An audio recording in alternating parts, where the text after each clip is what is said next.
오늘은 신명기 강의 13번째 시간입니다. 우리는 몇 주간 동안 십계명에 대한 말씀을 듣고 있습니다. 할 수 있으면 여러분들께서 십계명을 외우셨으면 좋겠습니다. 전문을 다 외우지 못한다면 그 요점이라도 외우시는 것이 우리 신앙생활에 많은 유익이 될 것입니다. 먼저 1계명에서부터 4계명까지는 하나님 사랑에 대한 계명이라고 그랬습니다. 우리가 하나님을 사랑할 때 어떻게 그 표현을 해야 할 것인가? 그것은 예배라고 하는 행위를 통해서 우리의 사랑을 표현할 수 있다고 했습니다.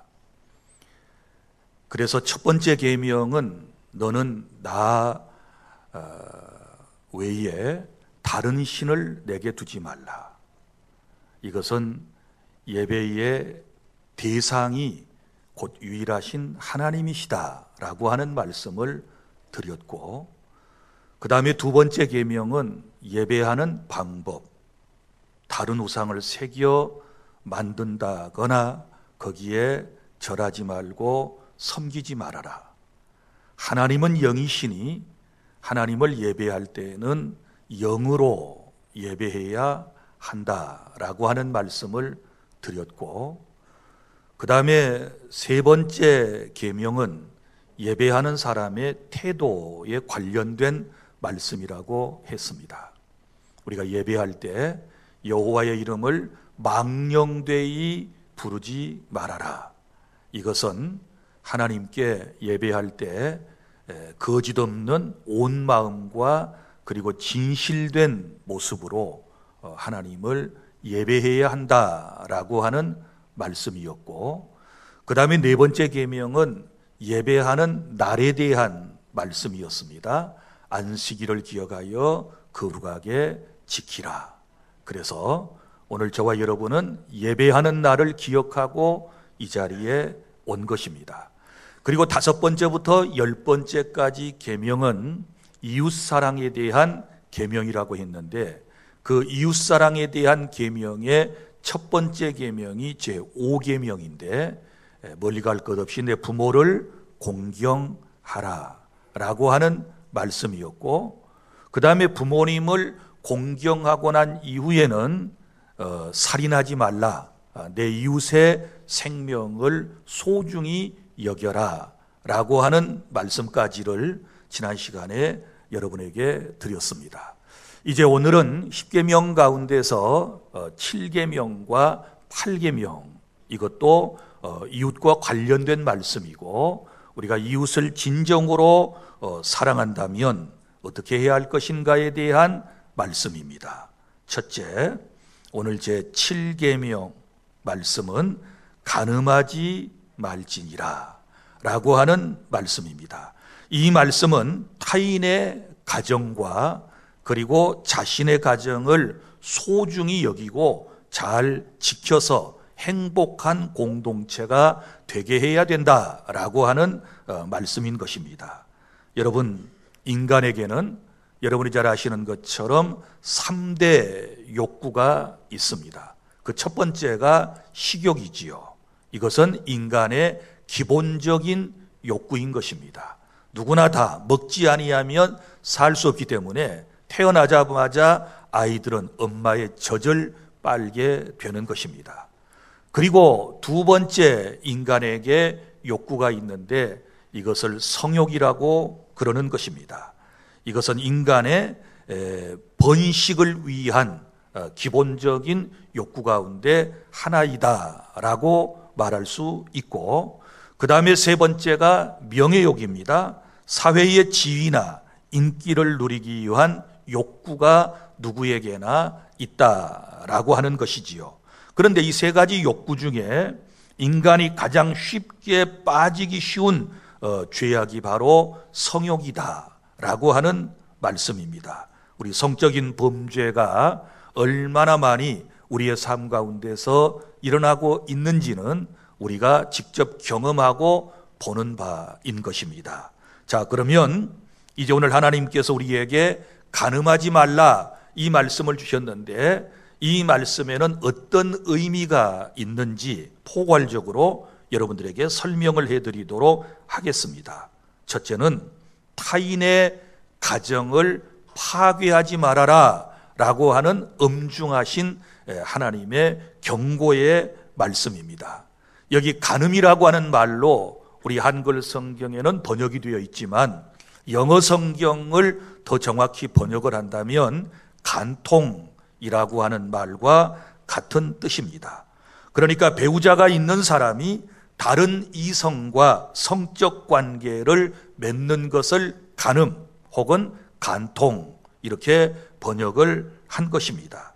우리 대한민국 헌법에서는 2015년 2월 헌법재판관 9명 가운데 7명이 찬성하여 2016년 1월 이 소위 간통죄라고 하는 것이 폐지된 바가 있습니다. 그러나 국가의 법은 폐지되었다 할지라도 십계명법, 도덕법은 여전히 지금도 저와 여러분에게 유효한 법이기 때문에 간통하면 타인의 가정이 파괴된다라는 사실을 우리는 분명히 알아야 하는 것입니다. 그래서 간통죄로 인하여 많은 가정들이 파괴되고 그로 인하여 그 가족들이 겪는 아픔이라고 하는 것은 말로 표현할 길이 없다라고 하는 것입니다. 그리고 또 한 가지, 간음하지 말라고 하는 말씀의 의미는 가정의 신성함을 보존하고 결혼제도를 보호하며 부부간의 정절을 지키게 하시려는데 그 목적이 있는 것입니다. 그래서 본문은 결혼하지 않은 사람들의 간음도 금하는 것이지만 특별히 간통을 금하고 있다. 그러니까 이미 결혼한 사람들이 간통죄에 빠져서는 안 된다. 결혼의 제도, 그 목적, 그 신성함, 부부의 정절을 지켜라 라고 하는 말씀인 것입니다. 그리고 또 하나, 간음하지 말라고 하는 말씀의 의미는 내 반려자를 배신하지 말라라고 하는 뜻이 있습니다. 여러분, 우리는 세상에 살면서 우리가 사랑해야 할 대상이 참으로 많습니다. 부모님도 사랑해야 되고, 이웃도 사랑해야 되고, 친구도 사랑해야 되고, 직장의 동료도 사랑해야 하고, 특별히 교회 안에 우리 형제자매들도 서로 사랑해야 하는 것입니다. 그러나 가장 우선순위가 되어야 할 사랑의 대상은 자기 가정이고 자기의 아내이고 자기의 남편이라고 하는 사실입니다. 그래서 혼인서약을 지키지 않는 간음은 반려자에 대한 배신 행위이기 때문에 성경에서 철저히 금하고 있다라고 하는 것입니다. 여러분, 우리가 결혼식장에서 혼인서약을 다 하셨으리라고 생각을 합니다. 이 혼인서약을 깨뜨리지 않기 위해서 우리는 이 말씀을 굳게 지켜야 하는 것입니다. 그리고 또한 간음이라고 하는 것은 예수님께서 이렇게 말씀을 하셨습니다. 간음이 뭐냐? 음욕도 간음이다. 마태복음 5장 27절부터 28절까지 말씀입니다. 자, 이렇게 말씀이 기록되어 있습니다. 또 간음하지 말라 하였다는 것을 너희가 들었으나 나는 너희에게 이르노니 음욕을 품고 여자를 보는 자마다 마음에 이미 간음하였느니라. 그래서 마음에 품는 것만으로도 간음죄가 성립된다라고 주께서 우리에게 말씀을 주셨습니다. 그리고 또한 간음은 잘못된 이혼도 간음에 포함된다라고 하는 것입니다. 성경에서 이혼 사유는 딱 한 가지입니다.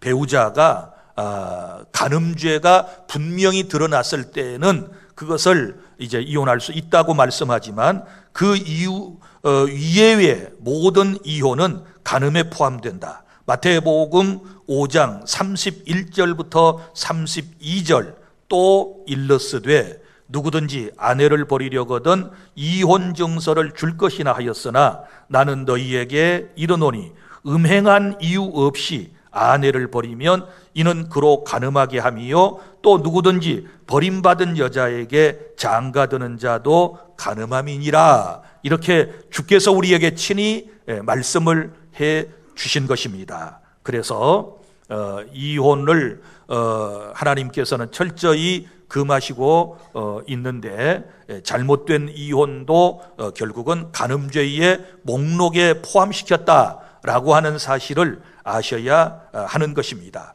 그리고 또한 우리가 분명히 알아야 할 것은 간음한 자의 최후에 대하여 이 말씀이 경고하고 있다는 사실을 아셔야 하는 것입니다. 간음한 자의 결과가 어떻게 될 것인가? 여러분이 우리가 잘 아는 대로 구약 성경에 나타나는 다윗이라고 하는 사람을 우리가 성군이라고 그럽니다. 얼마나 하나님을 사랑했던 사람인지 모릅니다. 그리고 민족을 위기에서 구출해냈고 인도해냈던 이스라엘의 위대한 영도자. 지금도 이스라엘 사람들이 가장 사랑하는 왕을 데이비드 왕, 다윗 왕이라고 그러는 것입니다. 그런데 다윗도 이제 이 범죄에 빠지게 되었고 우리가 잘 아는 대로 충신 우리아의 아내 밧세바를 범한 이후에 어떻게 되었습니까?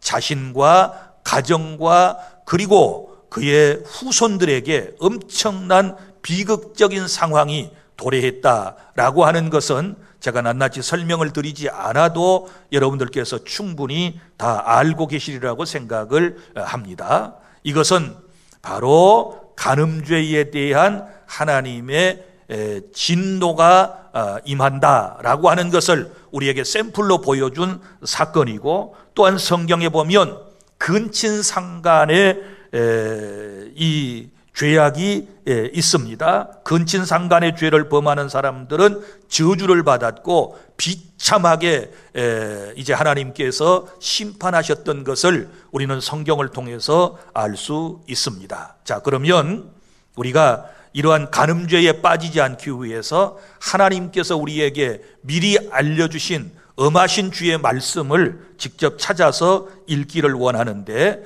구약성경 히브리서 13장 4절 말씀입니다.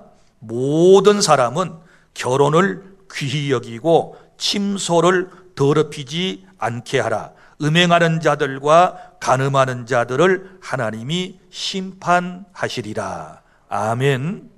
또 우리 요한계시록 21장 8절 말씀을 다 함께 보겠습니다. 그러나 두려워하는 자들과 믿지 아니하는 자들과 흉악하는 자들과 살인자들과 음행하는 자들과 점술가들과 우상숭배자들과 거짓말하는 자는 모든 자들은 불과 유황으로 타는 못에 던지리니 이것이 둘째 사망이니라. 아멘. 그리고 요한계시록 22장 15절입니다. 개들과 점술가들과 음행하는 자들과 살인자들과 우상숭배자들과 및 거짓말을 좋아하며 지어내는 자는 다 성 밖에 있으리라. 이렇게 말씀을 하셨습니다. 사랑하는 여러분, 우리는 우리의 이제 가정을 지키고 우리의 부부는 정말 사랑하는 부부가 되어야 할 터인데, 그러면 간음이나 간통을 예방하기 위해서 우리가 해야 할 일은 무엇일까요? 몇 가지 조언을 드린다면 먼저는 행복한 가정을 만드는 것입니다. 여러분, 행복한 가정이라고 하는 것은 그냥 저절로 주어지는 것이 아니라 하나님의 뜻에 의하여 정말 상대가 서로 노력을 할 때에 행복한 가정이 될 수 있다라고 하는 것입니다. 사랑을 받기만은 원한다든지 이래서는 안 되는 것이지요. 그래서 서로가 사랑하는 이런 가정 공동체를 만들기 위해서 노력을 해야 한다라고 하는 것입니다.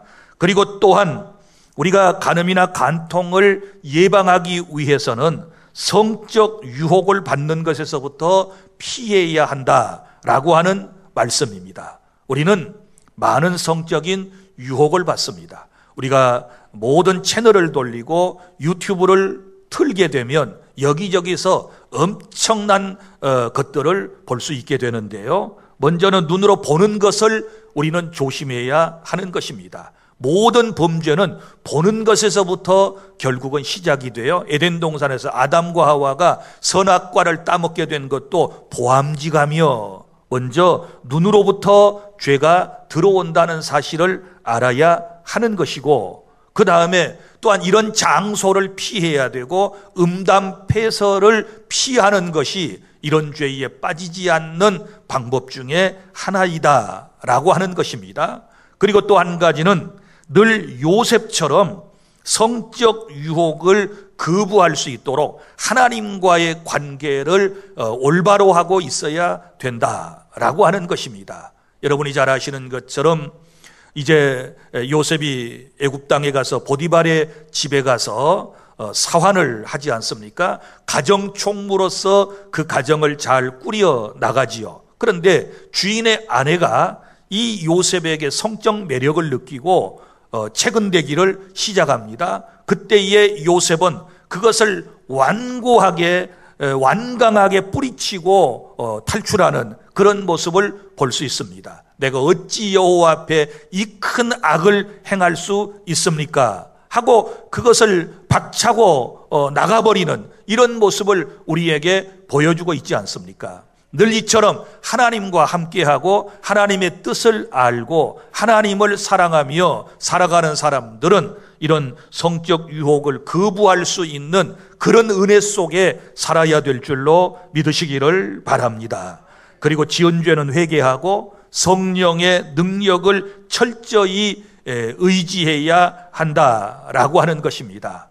여러분, 지은 죄는 예수님께서도 다 용서해 주셨지 않았습니까? 현장에서 가늠하다 붙잡힌 이 여인을 사람들은 돌로 치려고 했지만 예수님께서는 너희 가운데 죄 없는 자가 먼저 치라 이렇게 말씀을 하시며 그들을 다 돌려보내신 이후에 나도 너를 정죄하지 아니하노니 가서 다시는 이런 죄를 범하지 말라 하고 사죄의 선언을 하셨던 우리 주님의 사랑을 믿고 우리는 또다시 이런 죄에 빠지지 않기 위해서 성령의 능력을 항상 의지하고 하나님의 그 도우심을 요청하는 그런 신앙생활이 되어야 될 줄 믿으시기를 바랍니다.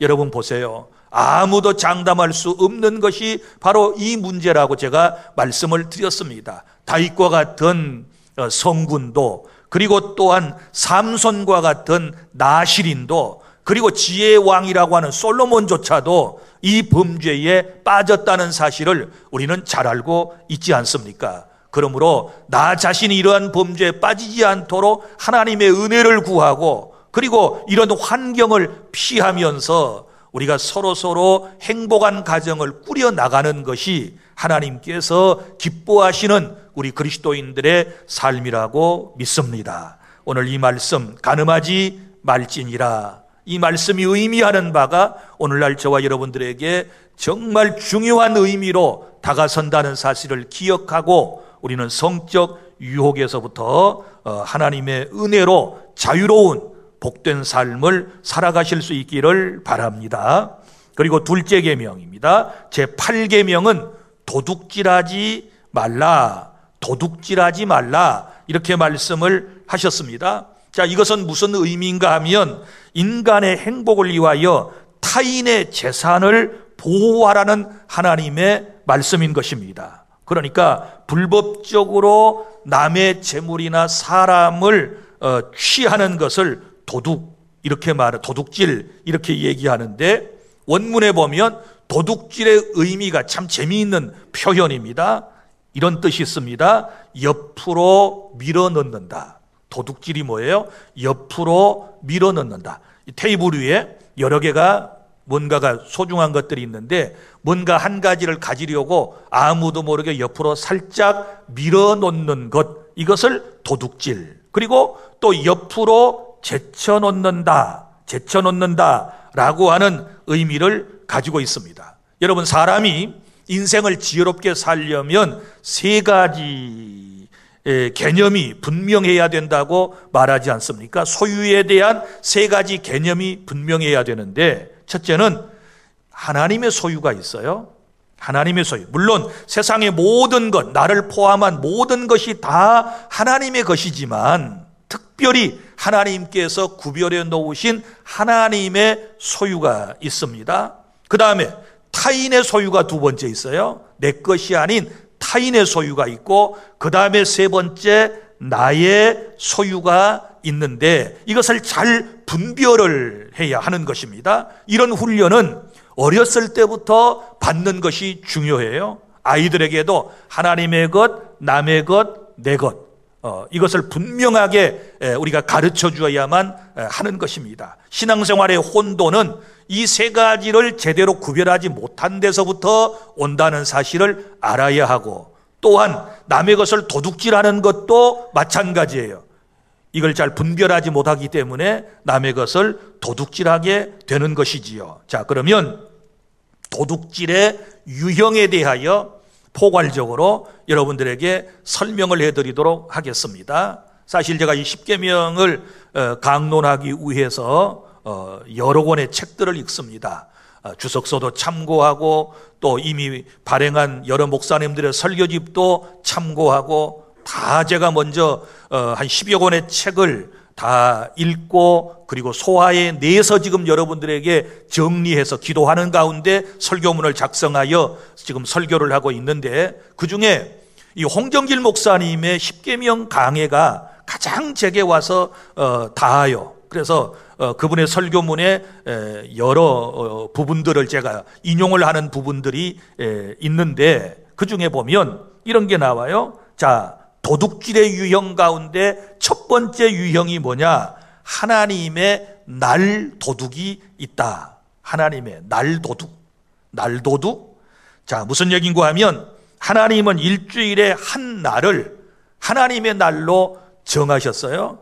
구약에서는 토요일 안식일이었고, 신약에서는 우리가 지금 예배하고 있는 이 날을 주의 날, 그래서 주의 날, Lord's Day, 주의 날에 우리가 줄임말이 주일이라고 그러죠. 주일. 그러니까 주님의 날이라 라고 하는 말씀이지요. 모든 세상의 시간이 다, 우주 공간의 시간이 다 하나님의 시간이지만, 하나님께서 특별히 예배를 받으시기 위하여 한 날을 정하셨는데, 그날이 곧 예배하는 날이고, 십계명에서도 예배하는 한 날을 우리에게 정하여 선포해 주셨지 않았습니까? 그런데 이 예배하는 날을 지키지 않게 되면 바로 날도둑놈이다. 날도둑. 자, 하나님의 날을 도둑질하는 사람이다. 이렇게 그분은 설명을 했습니다. 사랑하는 여러분, 보십시오. 지금 코로나19와 현 상황을 핑계로 예배에 나오지 않는다라고 하는 것은 사실 예배의 날을 도둑질하는 것과도 같은 것입니다. 여러분 보십시오. 정말 하나님을 사랑한다면 사랑하는 사람과 영상통화만 가지고 되겠습니까? 직접 대면을 해야 이제 사랑하는 사람과도 서로 그 교통이 이루어질 수 있는 것이고, 하나님도 마찬가지라고 생각을 합니다. 아주 특별한 경우에는 어쩔 수 없이 우리가 영상을 통한 예배를 할 수도 있겠지만, 그러나 그러지 않음에도 불구하고 코로나19 상황에 접어들면서부터 3년 동안이나 예배하는 자리를 의식적으로 기피하고 이 날을 자기 임의로 사용한다면 분명히 하나님의 날 도둑이 된다는 사실을 꼭 기억하고, 우리는 항상 건강한 모습으로 매주마다 하나님께 나와 이 자리에서 예배드릴 수 있는 것이 얼마나 하나님의 큰 은총이고, 주님 오실 때까지 계속해서 내가 해야 할 일임을 여러분이 확신하실 수 있기를 바랍니다. 그래서 하나님의 날을 내가 함부로 사용하면 날 도둑놈이 된다. 그리고 또 두 번째, 11조 도둑놈이 있다라고 하는 것입니다. 말라기 3장 8절부터 9절에 보면, 세상의 모든 것은 다 하나님의 것인데 하나님께서 특별히 11조에 대하여 우리에게 말씀을 하셨습니다. 우리 그리스도인들이 내가 하나님의 무엇을 도둑질했다고 나한테 도둑놈이라고 그럽니까? 이렇게 반문을 했어요. 이렇게 성경은 말합니다. 말라기야 3장 8절부터 9절, 사람이 어찌 하나님의 것을 도둑질하겠느냐? 그러나 너희는 나의 것을 도둑질하고도 말하기를 우리가 어떻게 주의 것을 도둑질하였나이까 하는도다. 이는 곧 11조와 봉헌물이라. 너희 곧 온 나라가 나의 것을 도둑질하였으므로 너희가 저주를 받았느니라. 아멘. 주님의 말씀입니다. 자, 10분의 1은 하나님의 것인데 이것을 하나님께 온전히 드리지 못하게 되면 도둑질하였다, 이렇게 말씀을 하고 있습니다. 사랑하는 여러분, 우리가 11조에 대해서 자유로운 신앙을 가지려면 모든 소득이 생기면 아예 10분의 1은 내 것이 아니라고 하는 이 분명한 신앙관을 가져야 될 줄로 믿으시기를 바랍니다. 그리고 삶을 살아가면 되는 거예요. 그리고 세상을 살아가면 돼요. 자, 제가 충청도에서 목회를 할 때에 우리 집사님 한 분이 계셨어요. 아주 열심히 있는 가족인데 그분이 저한테 이런 간증을 했어요. 목사님, 다른 사람들은요 신앙생활 할 때 처음에 그 11조 때문에 굉장히 힘들다고 그러는데요, 저는 전혀 11조에 대해서는 힘들지도 않았고 의심하지도 않았대요. 왜냐하면 이 사람이 굉장히 가난한 분이셨거든요. 그래서 자기의 농토가 없으니까 그 문중 있죠, 문중 어느 성시의 소위 문중에서 관리하는 산과 밭과 이 전답들이 있단 말이죠. 그러니까 이분은 그것을 일구며 살아가는 분이에요. 그러니까 남의 이제 그 전답을 일구어 먹고 살면 반드시 자기가 줘야 된대요. 그러니까 이것을 자기는 어렸을 때부터 계속 남의 땅에서 농사 짓고 살고 그러면 그 얼마를 주어야 된다는 것을 알고 또 그렇게 주고 살았기 때문에 11조도 그런 개념으로 받아들였다는 거예요. 하나님의 땅에서 하나님이 다 주신 것 가운데 내가 사는데 10분의 1은 하나님께 드리라고 그랬으니 하나님께 드리자. 그래서 11조 신앙을 시작했대요. 그리고 그분은 나중에 이제 장로님이 되시고 그리고 교회에서 정말 열심히 헌신하고 봉사하는 그런 분으로 제 기억 속에 지금도 남아 있습니다. 사랑하는 여러분, 온 세상 우주 만물이 다 하나님의 것이라고 하는 사실을 믿으시기를 바랍니다. 그리고 하나님은 우리에게 10개 가운데서 1개를 특별히 요구하셨습니다. 온전한 11조 신앙을 통하여 하나님께 영광 돌리는 저와 여러분이 될 수 있기를 바랍니다.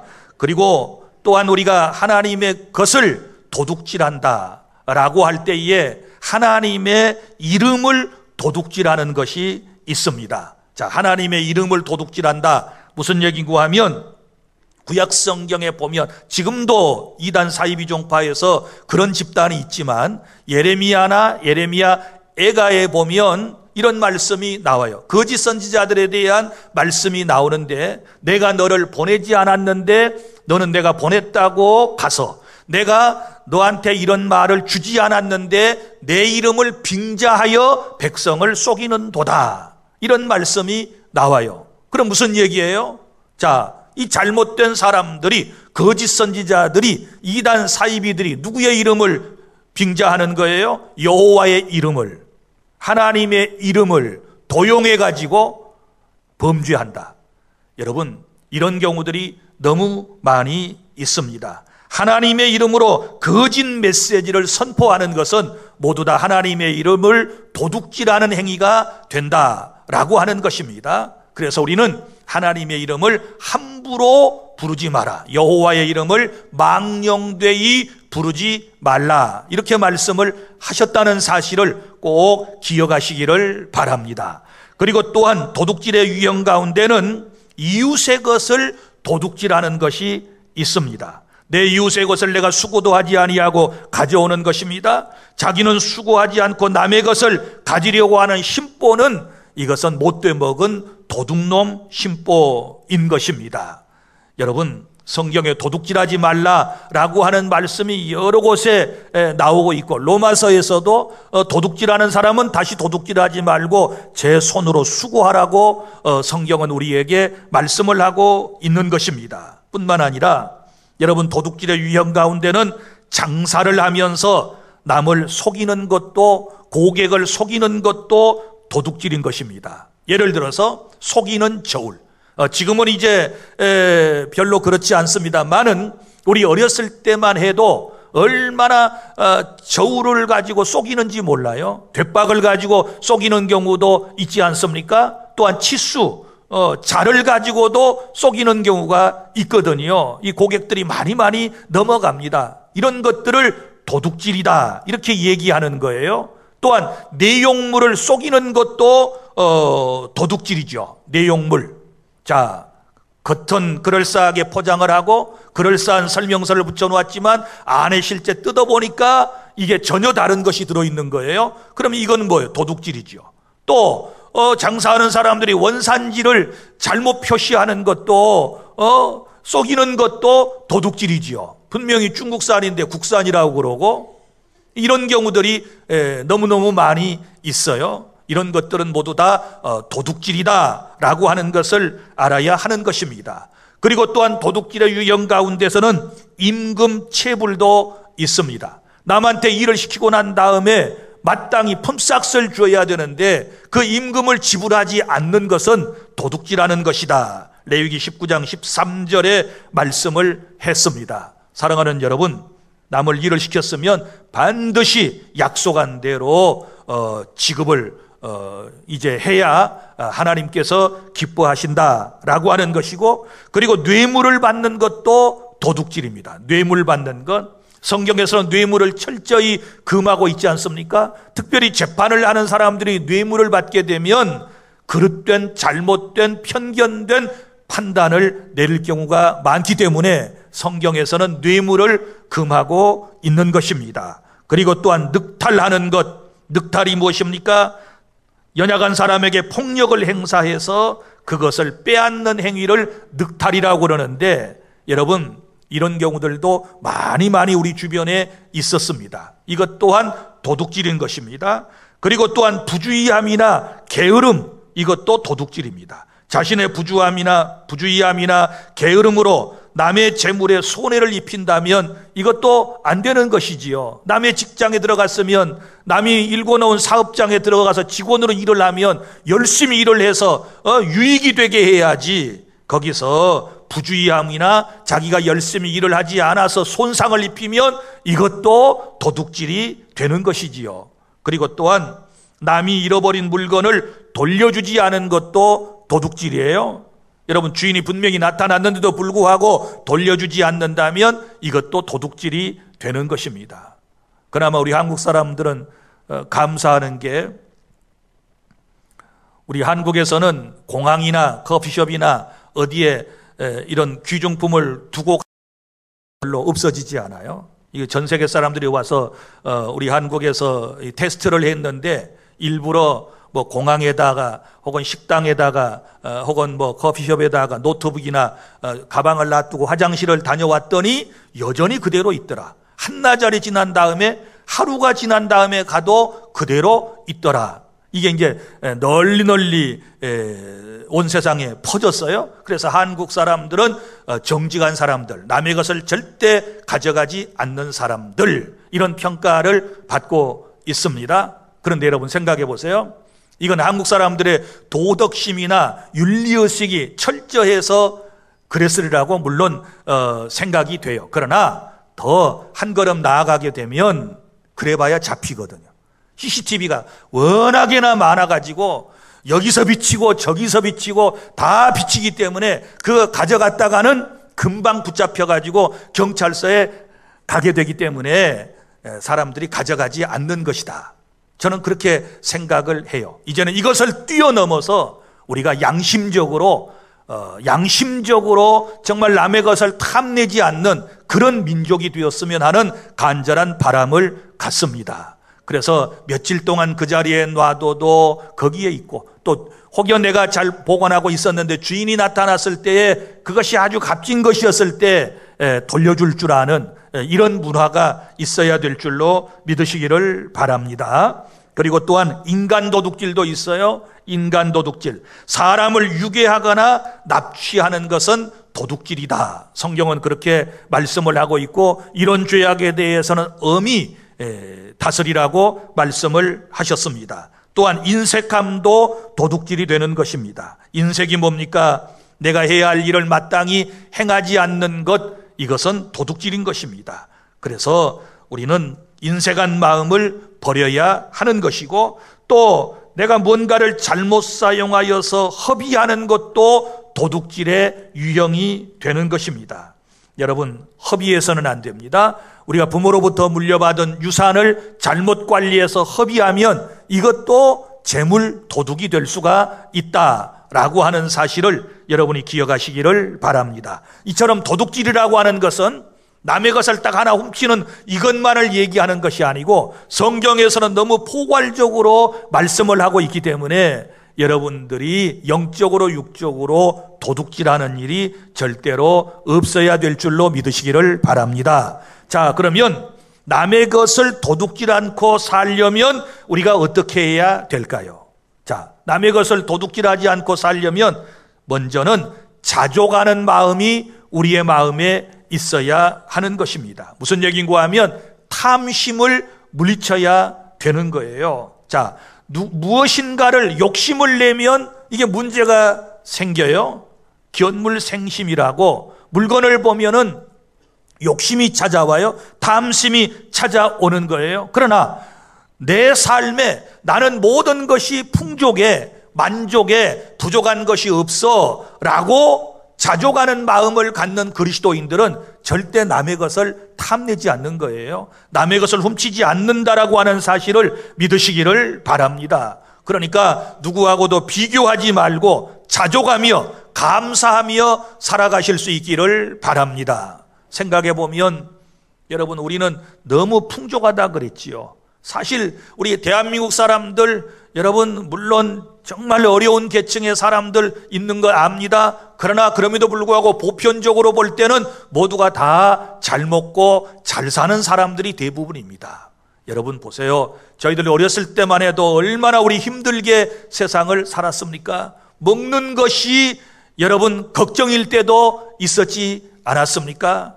우리 동네에도요, 여러분 이 쌀과 보리가 부족해가지고 이 봄을, 지금 같은 때를 나기 위해서 남의 집에 다니면서 소위 이 식량을 구하는 그런 가족들이 많이 있었어요. 그리고 이제 가을 농사에서 또 갚게 되는 것이지요. 그런데 지금은 어때요? 못 먹어서 굶어 죽는 사람보다는 너무 잘 먹어가지고 문제가 생겨서 세상을 떠난 사람들이 더 많을 수도 있어요. 우리 대한민국의 경우는, 우리 도시의 경우는 더 그럴 수 있어요. 사랑하는 여러분, 그러므로 하나님의 은혜에 대해서 항상 자족하는 마음 자세를 여러분이 가져주시기를 바랍니다. 그리고 또한 인생의 행복이라고 하는 것은 물질에 있는 것이 아니라 하나님의 은혜에 있다라고 하는 사실을 믿으시기를 바랍니다. 무슨 것을 많이 소유해야만 우리가 진짜 행복할 수 있는가? 그게 아니고 하나님의 은혜를 받으면 우리는 남의 것을 훔치지 않고도, 남의 것을 내 것으로 만들지 않고서도 얼마든지 살아갈 수 있는 줄로 믿으시기를 바랍니다. 그리고 또 한 가지는 하나님은 우주 만물의 주인이시고 나는 청지기임을 믿으시기를 바랍니다. 그리고 우리는 하나님이 주신 은혜 가운데서 열심히 일을 해야 돼요. 성경에 일하기 싫거든 먹지도 말게 하라, 이렇게 말씀을 하셨거든요. 그러니까 내가 건강하고 일할 수 있으면 열심히 나가서 이것저것 가리지 말고 일을 하셔야 되는 거예요. 여러분, 젊은 친구들은 깨끗하고 편한 직장만을 원해요. 그러니까 그곳에 몰리니까 직장이 없다고 난리지요. 그러나 여러분, 귀농을 한다든지 또 우리 주변에 보면은 일꾼을 구하지 못해가지고 참 힘든 사업장이라든지 그런 농가들이 너무너무 많이 있다는 사실을 아셔야 돼요. 모든 것을 내려놓고 하나님이 건강 주셨으면 직업에 여러분 직업의 귀천이 어디 있겠습니까? 다 하나님께서 주신 은총 가운데서 우리가 직업을 갖게 되는 것이지요. 그래서 열심히 일하셔야 돼요. 삶이 조금 힘드신 분들은 건강하시다 그러면 지금부터 나가서 열심히 일을 하면 충분한 대가를 얻을 수 있는 줄로 믿으시기를 바랍니다. 너무 쉬운 일, 너무 깨끗한 일, 너무 좋은 일, 너무 남에게 대접받는 이런 일만 찾다 보니까 지금 없는 거예요. 여러분 보세요. 우리 주변에 정말 우리가 일해야 할 곳이 많이 있고 아무리 못 벌어도 하루에 5만 원에서 10만 원 정도는 막노동을 해도 벌 수 있다고 그러지 않습니까? 여러분, 이런 세상에 우리는 살아가고 있습니다. 그러므로 남의 것 탐내지 말고 남의 것 도둑질해서 먹으려고 하는 이런 심보는 우리가 벗어야 하는 것이고, 열심히 일을 해서 내 손이 수고한 대로 먹을 것이라 말씀하신 대로 여러분들에게 그런 풍성한 은혜가 있기를 바랍니다. 이제 말씀을 맺습니다. 사랑하는 성도 여러분, 우리는 어떻게 살아야 할까요? 타인의 가정과 재산을 보호하며 살아야 될 줄로 믿으시기를 바랍니다. 먼저 타인의 가정을 보호해 주려면 간음하지 말고, 타인의 재산을 보호하려면 남의 재산을 소중히 여기고 늘 자족하는 마음을 가지고 감사하며 열심히 살아가는 저와 여러분이 될 수 있기를 바랍니다. 기도하겠습니다.